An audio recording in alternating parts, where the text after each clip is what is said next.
faced with, you keep pushing. You keep moving forward. You don't stop because there are obstacles. Those obstacles only come to make you strong. And it's difficult, but I've learned in life that you're either coming out of adversity, you're facing it, or you're going through it. Mm-hmm. And every time you go through something, it prepares you for something else.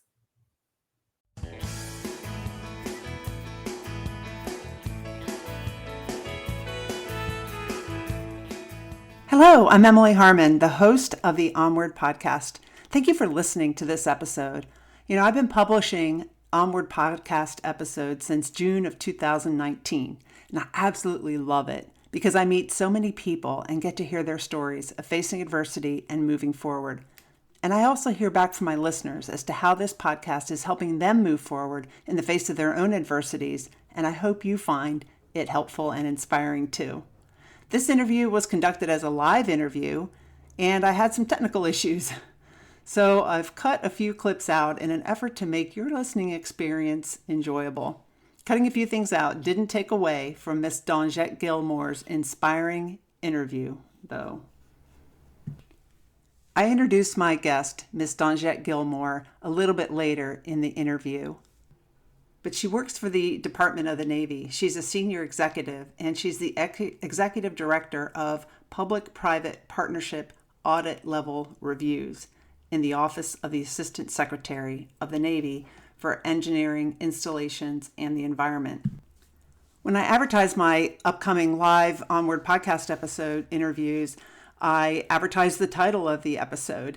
And I thought that in this interview with Ms. Gilmore that we were going to talk more about the adversity the Navy faced with the substandard condition of housing for military family members. So I selected, I guess, a boring title, The Journey to Establish Navy Military Family Housing Oversight. And so I changed the title of this episode that's being published as a podcast to Still I Rise, which is the title that Ms. Gilmore had recommended, because that's what we talked mostly about, coming back after adversity. I can't wait for you to hear this interview. It's showtime. That's what StreamYard says. It says it's showtime.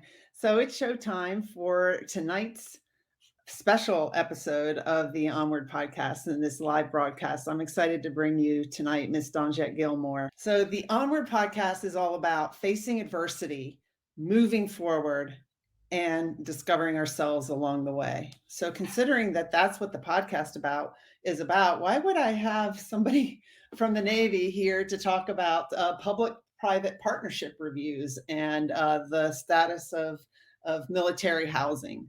And that's because the Navy, and I think it was all the services, had a very public situation a few years back where it was clear that there needed to be more oversight in housing. And Ms. Gilmore was appointed into that position, a new position, to take over that role. Welcome, Ms. Gilmore. Thank you. I'm honored and humbled to be here. Yeah, I'm excited to have you here. I mean, I used to go to stand-up meetings with you in the Undersecretary of the Navy's office way back when I used to work for the military. And I felt like, and I think it was me, that I never really had time to talk with you or to get to know you. And probably part of it was because my office was at the Navy Yard and I was always going back and forth, Navy Yard, Pentagon. But was your office over at the Navy Yard too? Sorry, I don't have any excuses. We could have gone for lunch or whatever, but the Emily back then was busy and accomplishing. And in hindsight, I can tell you, I was staying busy in order to avoid some of my feelings that I had over things that had happened in my life that I've talked about on the Onward podcast. It was not conscious that I was doing that. And I just really wanted to do a good job. And I just felt like I didn't have the time. If I could go back, I would do things differently, but I can't. And so now I get to know you. We had a really good conversation a month or so ago when you contacted me and wanted to be on this podcast. So I'm grateful that you're here. Well, yes, I recall you reaching out to me Oh, about 2 years ago, and I told you, I said, not yet, not yet. Yeah. So do you want to be my guest? And yeah. So I'm just going to read a little bit about your bio here. Miss Donjette Gilmore assumed the duties of the Executive Director of the Office of Public-Private Partnership Audit-Level Reviews on 28 October 2019. And that office is charged with leading the efforts for conducting recurring, independent, objective, and timely audits within the Department of the Navy, which includes Navy and the Marine Corps. And your portfolio includes the Department of Navy's 42 privatized military family housing projects phases with 62,000 units and 2 bachelor housing projects with 6,000 units worth around 10 billion. And under your leadership, that office's efforts are reviewing each project's status as well as trends, risks, opportunities across the privatized portfolio to protect the Department of Navy investment and ensure that the sailors, Marines, and their families have quality housing. Right? That's what you, excuse me? Absolutely. Absolutely.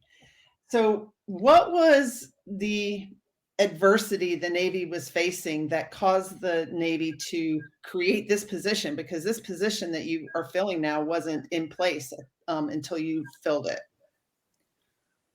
Well, all of the services were facing the exact same congressional and media scrutiny. There were numerous ads out there, information negative about the condition of the family housing.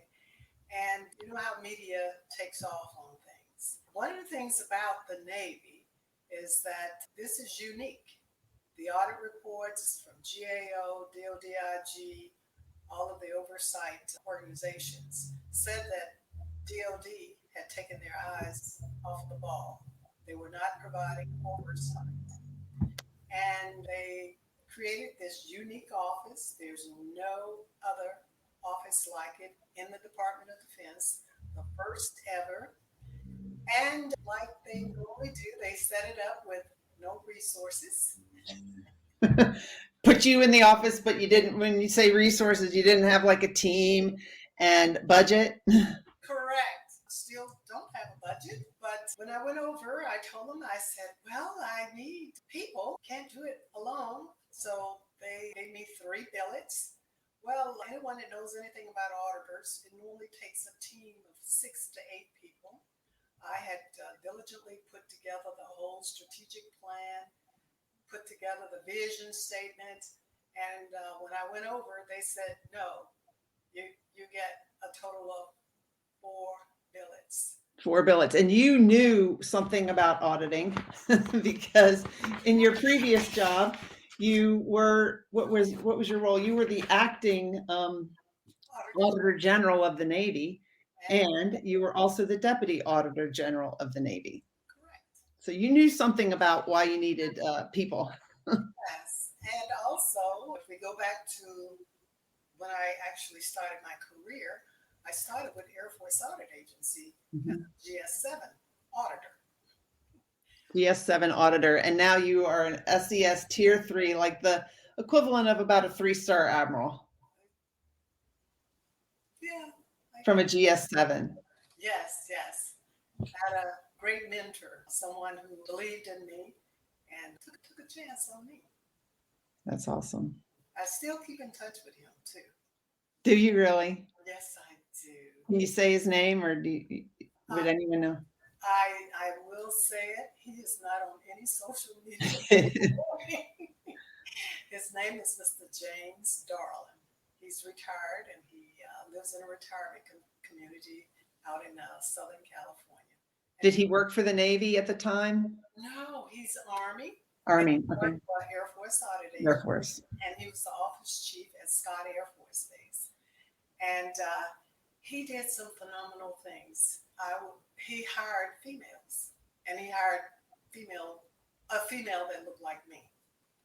Wow. I was the first one, and he supported me, and he told me, he said, you're going to have some challenges that the other auditors won't have. And I challenges will I have? I'm going to go in every day and I'm going to give it 100%, be creative, work hard, and deliver results. He says, when it happens, my door is open. And he was right. Wow. And he supported me 100%. And he told me, he said, one day you'll be an SES. I had no idea what an SES was. I was a GS7. That's all. And still in college. He believed in you. And I think that's what we all need sometimes, is somebody to believe in us, even when maybe we don't believe in ourselves or don't even know enough about where we're headed to believe in ourselves. So I want to get into that too in the interview, but let's talk about the housing. So, I mean, things were happening with the housing, like people that lived in the housing were posting pictures online of the mold and stuff like that was in their houses, right? I mean, that's what I mean when I say this was like a really public adversity. Yes, it was. It was out in the media. There were hearings on the Hill, and everyone was aware. And of course, these are sailors, Marines, and their families. You want safe, quality, well-maintained housing for them.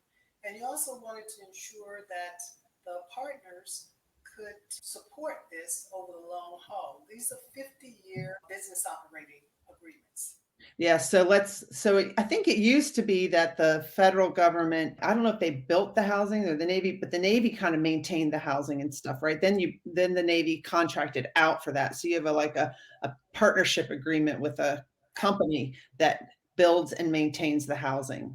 Absolutely. And the Navy's supposed to be overseeing it for the services. Okay. And in the Army and the Air Force as well. Yes. Mm-hmm. So it's a 50-year agreement, and I'm sure there was maybe some finger pointing as to who is responsible for the mold and stuff like that. But the bottom line is you were tasked to set up an office to come in and do what? Basically, we come in and we have an agreement to look at all of the partners' financial statements and determine, based on our analysis, whether they will be able to continue long-term to provide safe, quality, well-maintained housing for our sailors and Marines and their families. And this in and of itself is a significant feat because we have to look at their financial statements. And this is private data. Yeah. Something that you normally wouldn't have access to. And we are very meticulous and careful that none of that information is released. So it's been working very well. There hasn't been any data breaches. And we also work very close with NAVFAC System Command and CINC. Yeah, so the Naval Facilities Engineering Command, and then the Chief of Naval Installations. Correct.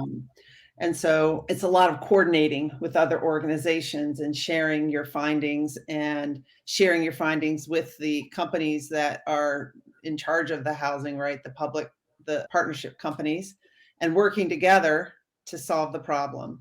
Correct. And someone said Ms. Gilmore is an awesome leader and believes in the growth of her people. Yes, and we are going to talk about that because, we know that she didn't do this by herself, and she created, someone else said, when there's a will, there's a way. And that's something that we're going to talk about because you created opportunities without a budget for other people to come in and support this effort.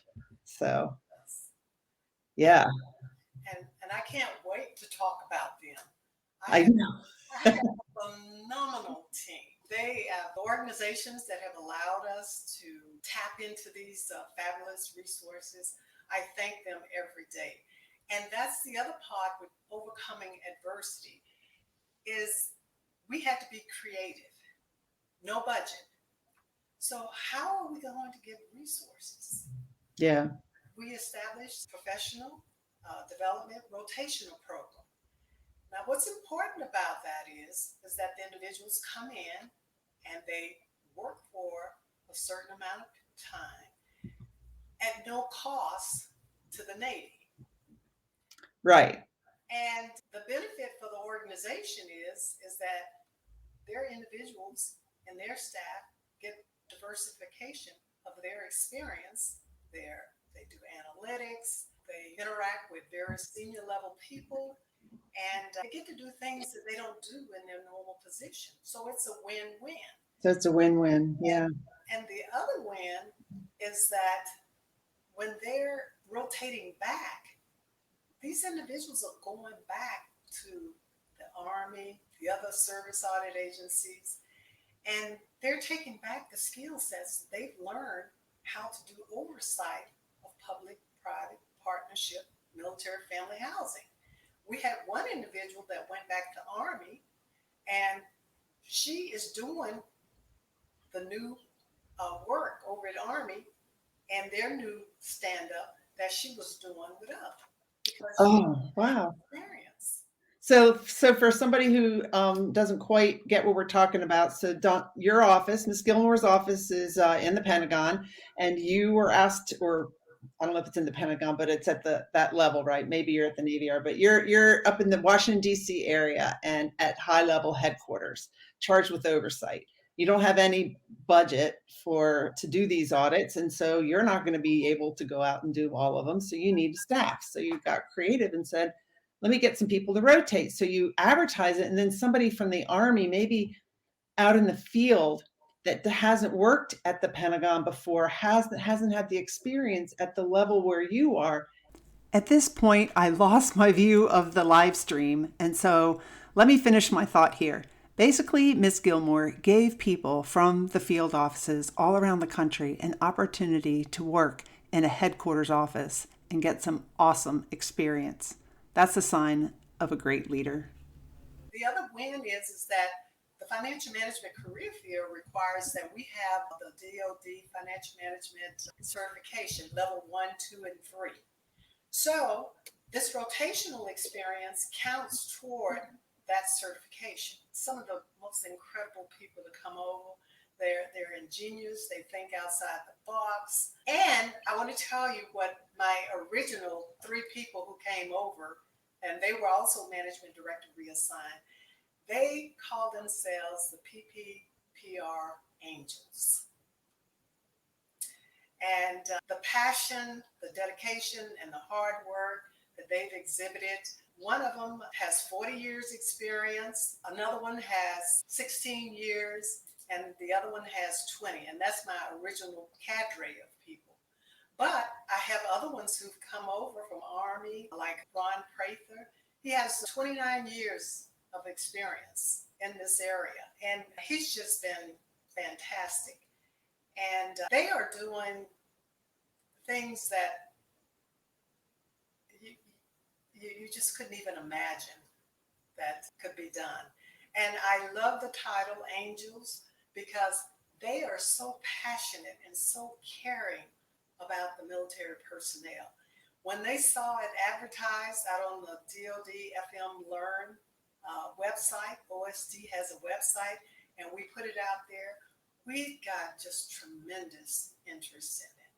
And everyone that's coming over, they're not just doing it for the experience that they can get, they're doing it because they care about our military personnel. And it just doesn't get any better than that. One of the things, too, that we have done that I think is great, one of my people received the Spirit of Service Award, and that was signed by the Secretary of Defense, General Austin.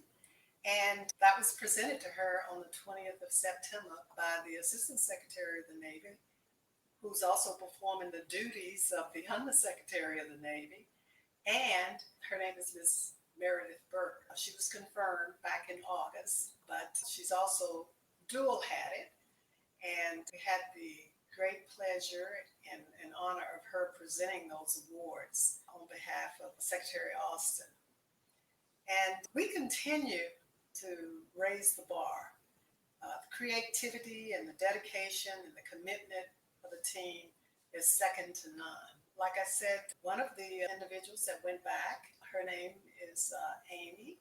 She's with Army, and she was recognized as Employee of the Month when she returned. And I thought that was just fantastic that they're getting this type of recognition. And they're not doing it for the recognition because, they're doing it because they care. And something I learned in life, that if you find something that you love and you prepare yourself for it, you'll never work a day in your life. Again, I had issues rejoining the live stream, and Miss Gilmore handled it like a pro. Well, this is adversity, so we can overcome this. One of the most urgent things that we can do, and when we're asked the question is, what are you doing for others? The Reverend Dr. Martin Luther King said that. And I hail from the South, from Montgomery, Alabama, so I know how important it is to help other people. And the work that we're doing certainly helps others. It's about duty, honor, and our country. And I have a favorite saying that I say to my staff, my angels, I call them, the best is yet to come. But we continue every day to go in and give our very best. And it's something that we have to do. It's not an option. And I'm the type of person, I don't leave anything. My staff will always tell me, they say, well, you don't leave anything to chance, but you got to give us time to do it. You want things done immediately. But I work, and we're very flexible. We work together. My door is always open, and I listen, and I look for opportunities to encourage my staff. And we make unexpected connections of things that we have to do. People don't always realize that we're there, but we make changes, but our values don't change. And we lead by example. We model behaviors, It's about integrity and excellence. My whole philosophy is that you identify, recruit, train, and develop new leaders. And at the end of the day, those with the most and the best leaders are the ones who win. You have to be authentic. You walk the talk. You be genuine and consistent. And, those are the things. I protect my people from danger, but I expose them to reality. And with the team that I have, they come from all different organizations. Miss Sheila Hawks, she's with the Defense Contract Management Agency. She was with us from August to November. Miss Amy Havorka, she was the Army Audit Agency. We had Brian Hunter, he was with us for a while, and Ronald Prather and Brad Schaefer, and that was our first round. So you can see the interest that we've gotten in helping other people. At this point, I figured it out and finally joined the show with no feedback from my microphone. I don't know what was going on, Donjette. And somebody sent a private chat, said, excellent, Claudia said, excellent job adjusting and adapting to the technical issues, because I have no idea what happened, but I think we demonstrated. We demonstrated how you overcome adversity, how you just stay calm and you go with the flow. Yeah. And somebody else said, she is in the Pentagon and maneuvers the E-ring with grace. Yeah, the E-ring, it's where all the big wigs are. And she does. I know Donjette does that. So I think it's awesome that you created these rotational opportunities for people to grow and also to get your task done. And I wanted to share your website, because when I look at your website, and the viewers can go look at it when they have time, you see just tons of pictures of recognizing your employees on there. Yes, absolutely. I think your greatest asset are your people. Mm-hmm. You hear people say that, Mm-hmm. but sometimes you don't see them executed. And whether it's an award or recognition or encouragement, it's important. And it doesn't always have to be monetary. No, just a thank you too. Thank you. How did you handle the pressure? Because there's a lot of pressure in the job that you have, and getting all the audits done and not enough budget. And how do you handle the stress and the pressure? I I am the type of person who does the next thing. I'm very structured and organized. I'm a morning person. And for example, this morning I was up at 3 a.m. Oh, okay. Yeah. That's a morning person. So, I mean, like, how many hours a day do you work then? Oh my God. It's not work. Okay. It's not work. When you see it as work, then you are stressed. But if you see it as a calling, you know, my career to me was something that I decided when I was in 11th grade.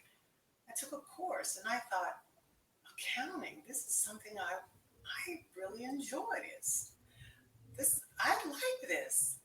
And I'm probably one of the few people who went into college and put down my major as accounting and finance and economics, and I didn't change it the whole time I was in college. And that's the area that I've worked in my whole career. Yeah, your whole career. So it's a passion. It's a calling, and that's an underlying spiritual thing for me too. Whenever you have a calling, there's a purpose, and you pour everything that you have into that. And Well, yeah, I get that because that's what I do with my coaching business and my podcast. And how do people find I mean, like, how did you find your calling? Or did you, I mean, how did you find it? How'd you know? I was in a class in the 11th grade at Robert E. Lee, and it was accounting and bookkeeping. It was a bookkeeping class. And I needed it for credits to graduate. And you're going through and you're picking out things and the homework and everything. It just fit my personality. That's awesome. In most people, there are a few extroverts, but most introverts, they get joy and excitement from getting the right answer. Yeah. And they also get joy and excitement from doing it alone. Mm-hmm. Mm-hmm. So that worked for me, and went to Auburn University and put it down, and that's what it was. That's what it was. So you wanted to, when we were talking about the title for this episode, I wanted to have it be a title that people could, really understand that we were talking about the public-private partnership. And you also had a title called Still I Rise. Why did you want to name it that? That's a poem by Maya Angelou, but why did you want to name the episode that? That resonates with me. Commitment, dedication, and passion. No matter what obstacle you're faced with, you keep pushing. You keep moving forward. You don't stop because there are obstacles. Those obstacles only come to make you strong. And it's difficult, but I've learned in life that you're either coming out of adversity, you're facing it, or you're going through it. Mm-hmm. And every time you go through something, it prepares you for something else. And what happened here with being moved over, I look back over my career, and there are a lot of things that I was the first. And some of them were uncomfortable, but going to the schools that I went to, they prepared me for being the first at Air Force Audit Agency. And The first, what? First? well, first African American Mm-hmm. female. Yes, the same way when I was in college, and I remember when I was at Robert E. Lee High School, I was generally the only one in the class. Where was that high school? Montgomery, Alabama. Alabama. And then you went to Auburn. Yes. And then to Washington University in St. Louis. That's where I got my MBA. And it was a lot of times you're the only one in the class. And I remember when I was at WashU, they had just started the MBA program, and you could go at night. Well, I was working full time, so that worked out for me. But there were only two, and the other gentleman, he was from, I think, South Africa. But it was a 60 semester hour program, and I got through it working full time. The Air Force was kind enough to not require me to travel on Fridays so I could be back for the courses. And I got through it with that. So what do you want to talk about some of the challenges of being the first, like what it was like? I'll have to go back to my great grandmother with that. I was raised by her, and she taught me discreetly that it's to your advantage when people underestimate you. And I was always underestimated. And they have a tendency to categorize you as a certain way, and she always told me, she said, baby, anything that you want to do, you can achieve it. You just have to work hard, and you have to be persistent. You have to be creative, and remember that there's a greater power than any power that you're having to interact with. And she was very quiet, unassuming person, and I have a story about her. She marched with Dr. Martin Luther King. That's amazing.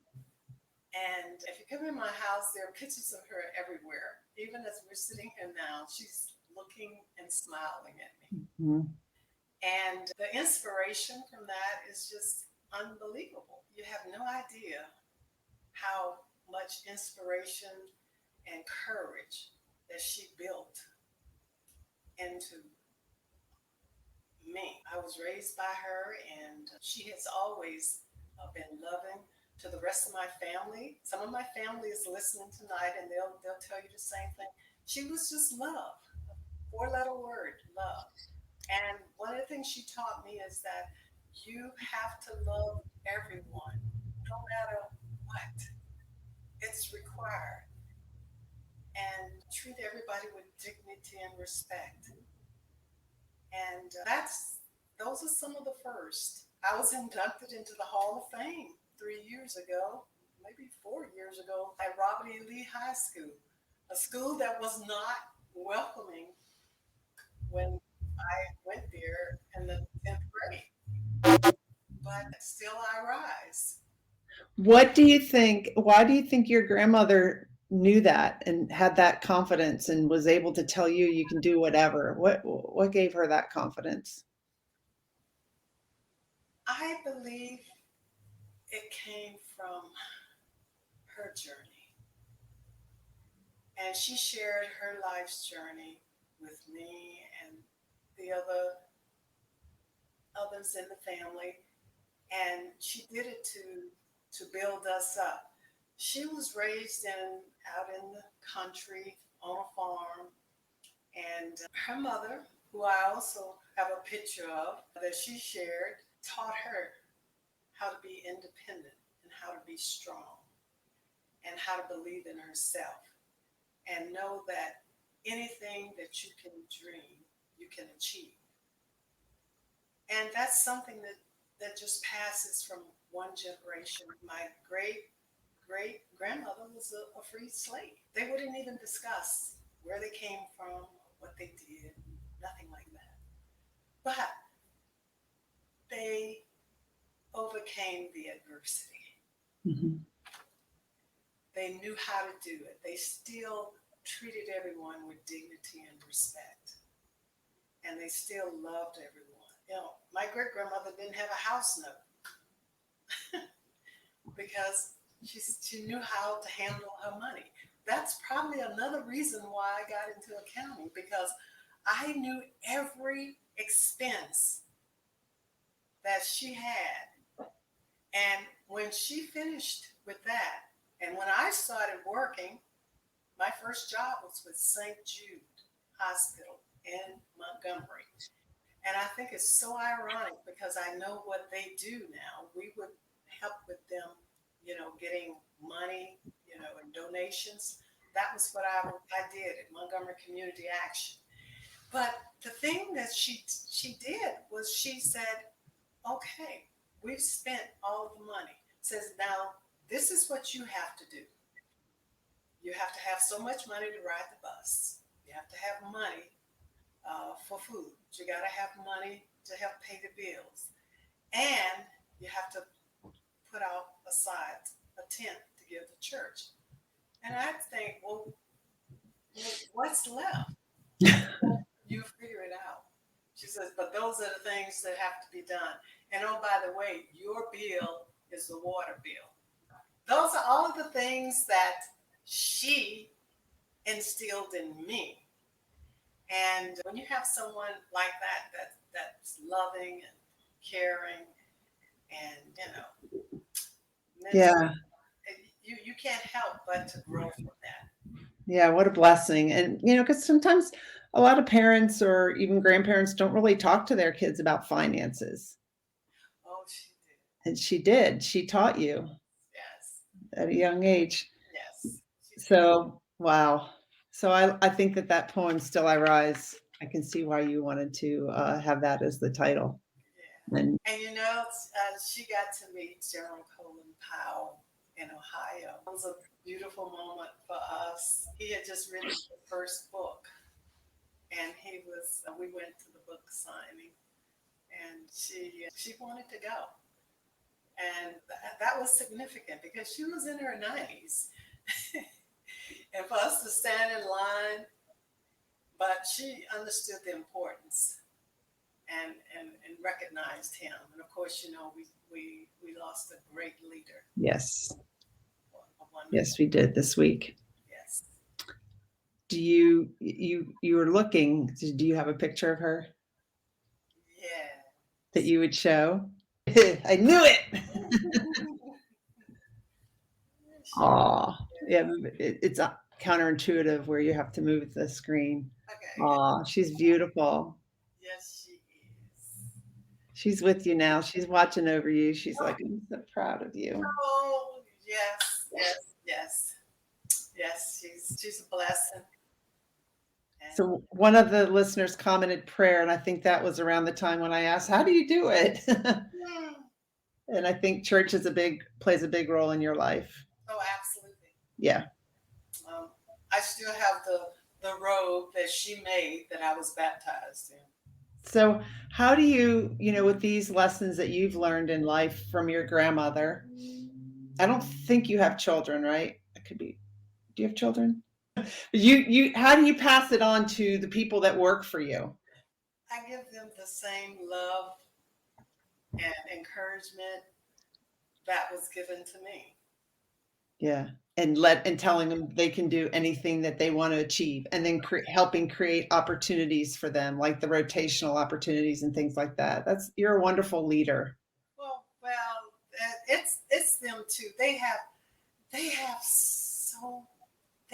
filled with so much potential, and there's so many opportunities out here. Next week we're having a huge mentoring program. October 27th is National Mentoring Day. And whenever they asked me to participate, I immediately participate because there's so many opportunities out here. And it's like I said earlier, the whole job is to identify, recruit, train, and develop new leaders. And to me, if you're going to have a race, whoever has the most leaders at the end wins. And I talk to them, and I tell them today we had, we call it Clapback Friday. That's where they get to say anything they want within reason. And it's just, we have fun, but we have serious moments, and I hope that they feel that they can share, their situations. These have been some very challenging times. Yeah, I was going to say, you took over this job in October of 2019, And it's a tough job, no budget, no people to help, and a very public issue. And then all of a sudden, COVID hit. And guess what? Where we were, the first individual died in the building where we were. And we were immediately told to vacate. One of my employees, for HIPAA reasons, I can't say who it was, but they had to go to the hospital because they had come in contact with this individual. It was a very scary time. But you know what my team did? We were supposed to go and travel. We pivoted and they became creative and they came up with ideas of how we could do the same level of technical analysis without having to go to the locations. The individuals, we were the first ones that created the truly 100% telework environment. The individuals that I mentioned earlier that came from the other services, they're out in California, they're out in Texas, they're down in Norfolk. What we did was we acquired Navy resources, the laptops, and we mailed it to them. And they were so grateful. There were some of them that had to drive 3 or 4 hours to get to a Navy facility so NMCI could, do what they needed to do. Yeah, let me explain that for people who don't know about working for the Navy. But if you work for the Army, you cannot use an Army computer to access Navy stuff, right? You've got to have a computer that's on the Navy Marine Corps intranet. And so that's why you had to mail them those computers and everything, just because of the security. Yeah. But you see how much they just pivoted and they came up with, this is how we can do it. How we can, instead of like, oh, we can't do any more audits. We're just going to have to let this. They just came up with a solution. That's how you face adversity, right? If there's a problem, there's a solution. Absolutely. You just got to figure it out. Absolutely. And give them the opportunity to huddle and put their heads together and come back with a solution. Yeah. And they do. And they just wow you every time. So I'm blessed to have the team that I have. And I tell all of the ones that come in and do the rotation, once an angel, always an angel. So you have a whole team of angels. Yes, I do. So let me ask a question though, because one of the things, so you got up at 3 this morning, you work it's not work, but you perform this service, but how do you handle it? Like, some people get a little frustrated when their boss is up early sending them emails, you know what I mean? Like the expectations. How do you handle those expectations that you're giving your employees and make sure that they have time for their families and self-care and things like that? How do you do that as a leader? Well, I take copious notes. Here they are. Uh-huh. And I won't send them anything early in the morning. I see. So you might be up at 3 doing something, and then you're like, oh, I need to ask Claudia this question, but you don't send her the email right away. Right. And you're right. You have to recognize that there has to be a balance. They've got children who are in school. They can't take them, earlier because of everything that's going on. I know the time. The children apparently know who I am because they made comments. Oh, is that Miss Gilmore on the phone? I said, what do I tell these children? Whatever they need to do, flexibility and teamwork. That's the way I see it. There's no one that's ever asked me about taking off that it hasn't been approved. We just backfill, get it done, and that's the way you do it. And that way you keep the team intact, you keep morale as high as you possibly can, and then we still get the mission done. It's mission first, but people always. Oh, I love that. And I think this is somebody that works with you says she's very conscious of her personal time and family. Yes, I don't call them on the weekends. I don't do any of that. As I let them balance their lives. Yeah. I have a hierarchy. It's God, family job. And amazingly, when you allow them to do what they need to do and don't make them feel guilty about doing it, boy, it's amazing how much gets done. Yep. Yep. So what would you recommend to somebody? Because there's a lot of people leaving jobs, getting new jobs, someone coming into a new job like you kind of just did.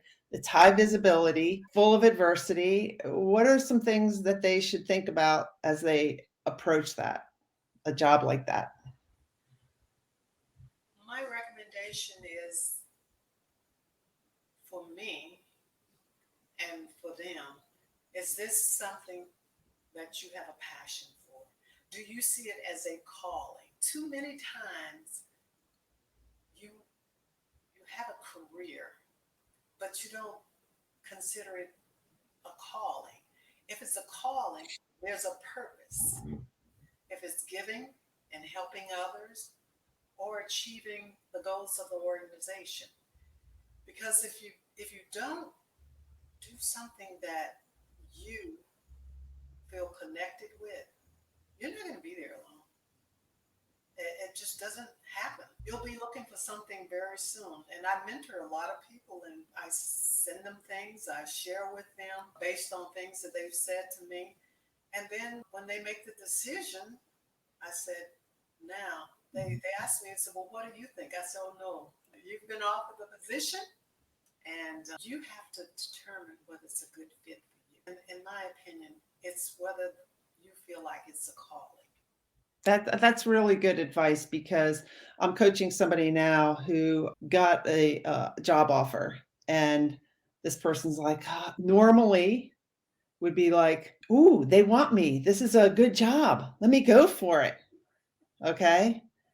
But instead, this person said, I want to really contemplate it. And I'm going to get back to you in a week. And really laid out the pros and cons, didn't just go for, yeah, I want that, without even knowing if they really did, or without even knowing what the job, exactly everything that the job entailed and all that. And I was really proud of my client. And another thing that I would share is, I feel like I joined the Navy, working for the Navy when I was 18. I decided to go to the Naval Academy, right? And then I got into contracting. And I am not like you, Miss Gilmore. I do not like numbers and auditing and keeping like meticulous detail of numbers. No, I don't like it. And in contracting, I had to do these spreadsheets and stuff. And I was stressed and I felt anxiety. And I thought, now looking back, I thought that that's how work is.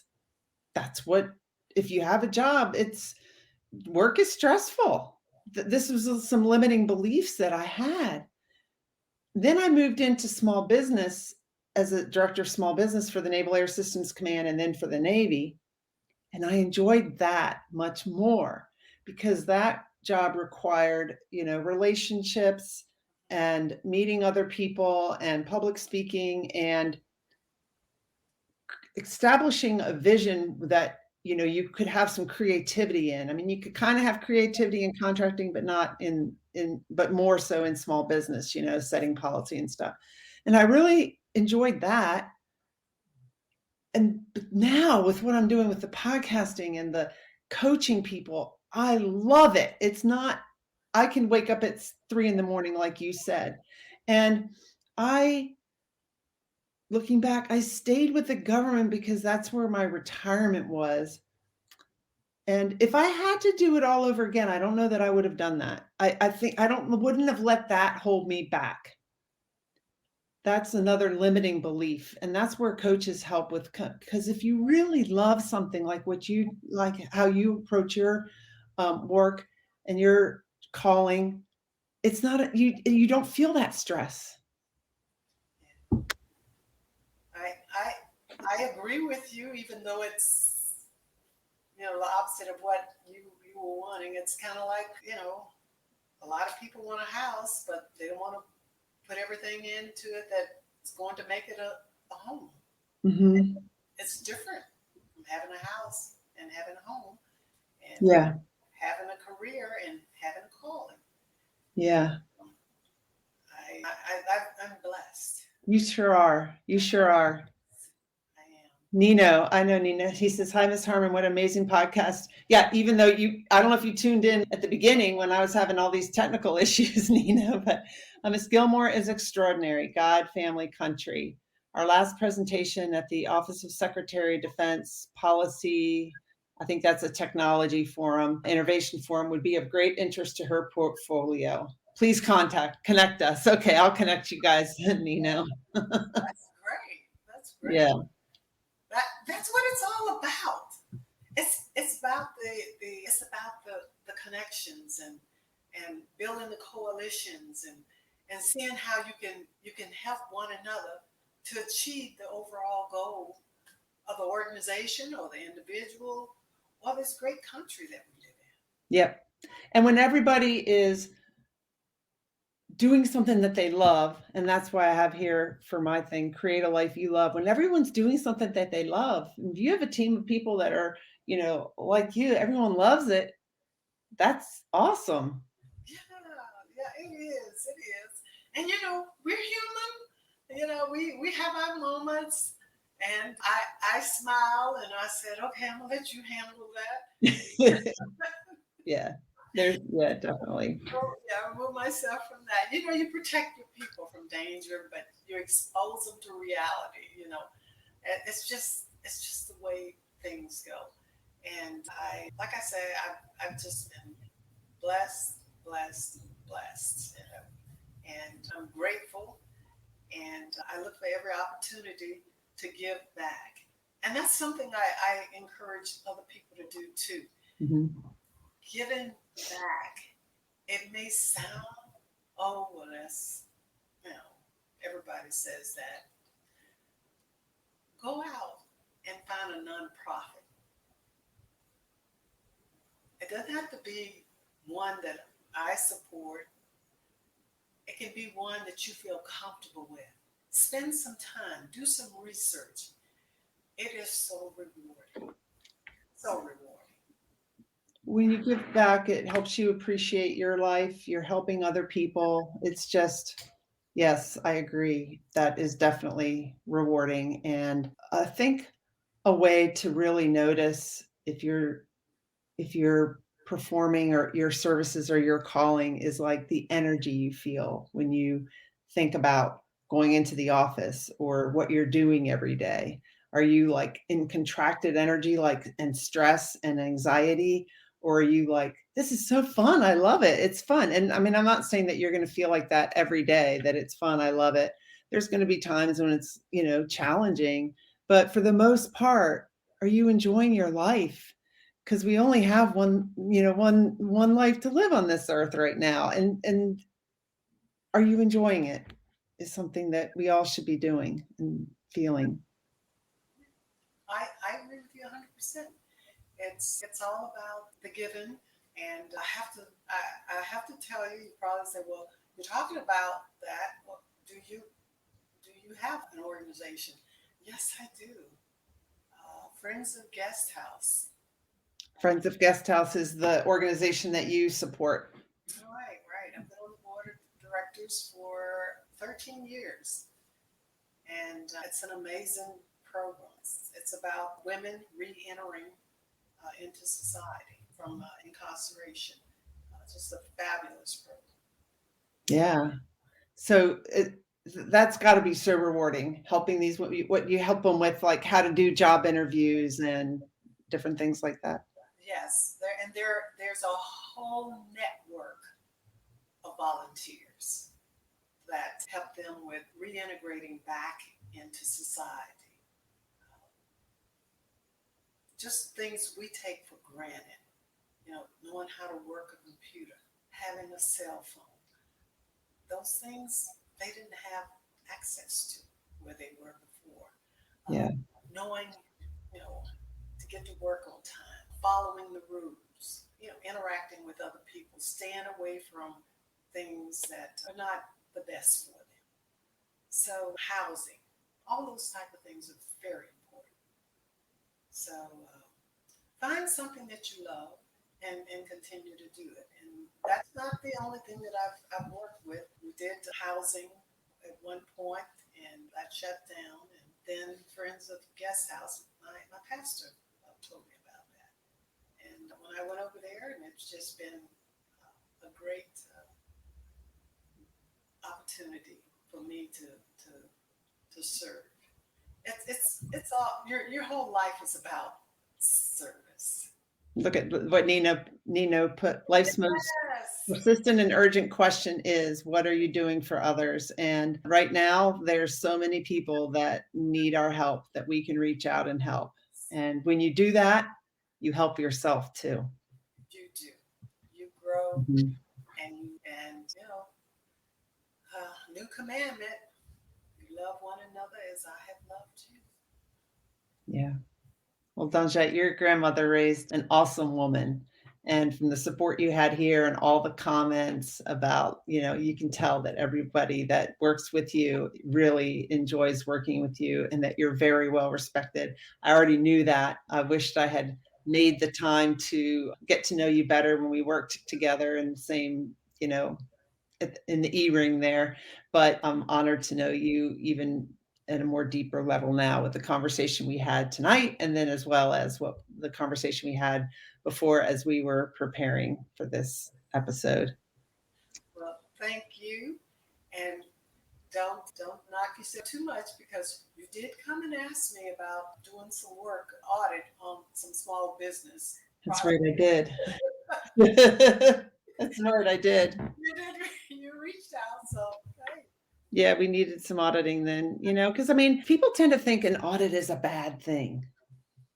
You want to talk about that? It's like, oh, I can't have an audit. It's bad. But it's not. It's not. And it really isn't. It's an opportunity to identify areas for improvement, so that the organization can be more efficient and effective.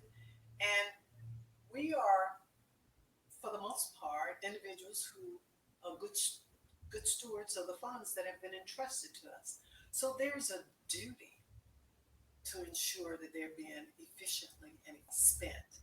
And that involves testing and making sure that everything is documented, and then improving it, and then having somebody come in and check and make sure that it's operating as intended. Yeah, because you know how it is. You do some work on your own and you think, oh, this is perfect. I'm going to send that up. And then someone finds a typo or someone finds a problem with it. We can't always see the where, if we're so knee deep into our business and the way we're running our organization, it sometimes takes an outside set of eyes to catch something that we wouldn't normally catch. That's called a scotoma. That's exactly what it's called. You're too close to it. Yeah. Yeah. And so I remember you and people on your team saying, it's okay to come and ask us for an audit. That's what we're here for. Yes. Yeah. Absolutely. Yeah. Well, thank you so much for being on the Onward podcast. As I was trying to figure out what the problem was, what happened is all of a sudden my internet kind of went, my screen just went away, and then I couldn't find you, but I could hear you. So I knew we were still on. So I think I must have pulled up, I was on there twice, right? So I had pulled up somehow another screen and entered StreamYard that way, and not realizing I was still on it the other way. But anyway, we demonstrated, it was planned. We demonstrated right in the moment, overcoming adversity.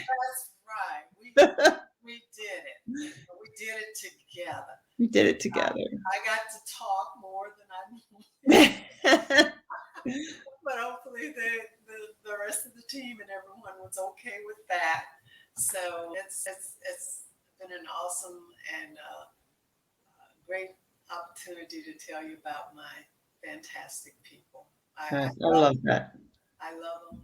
I love them. If you aspire to be a leader, be like Donjette, just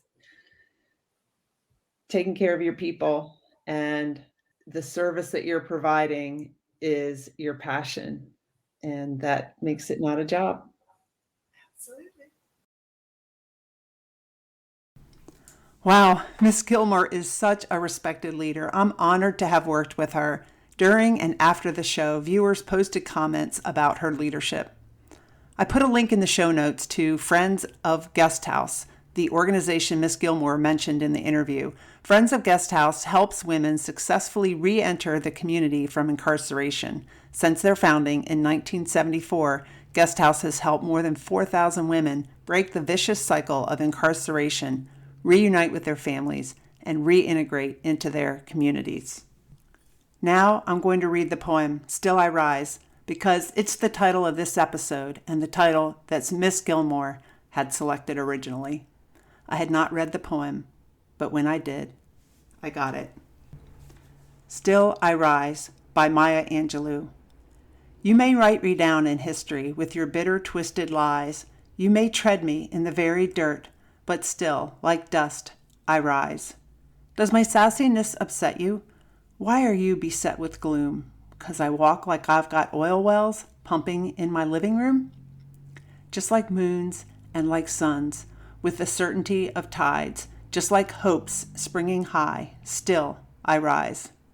Do you want to see me broken, bowed head and lowered eyes, shoulders falling down like teardrops, weakened by my soulful cries? Does my haughtiness offend you? Don't you take it awful hard, 'cause I laugh like I've got gold mines digging in my own backyard. You may shoot me with your words, you may cut me with your eyes, you may kill me with your hatefulness, but still, like air, I rise. Does my sexiness upset you? Does it come as a surprise that I dance like I've got diamonds at the meeting of my thighs? Out of the huts of history's shame, I rise. Up from a past that's rooted in pain, I rise. I'm a black ocean, leaping and wide, welling and swelling, I bear in the tide. Leaving behind nights of terror and fear, I rise. Into a daybreak that's wondrously clear, I rise, bringing the gifts that my ancestors gave. I am the dream and the hope of the slave. I rise, I rise, I rise. Thank you for listening to today's episode of the Onward Podcast with Miss Donjette Gilmore.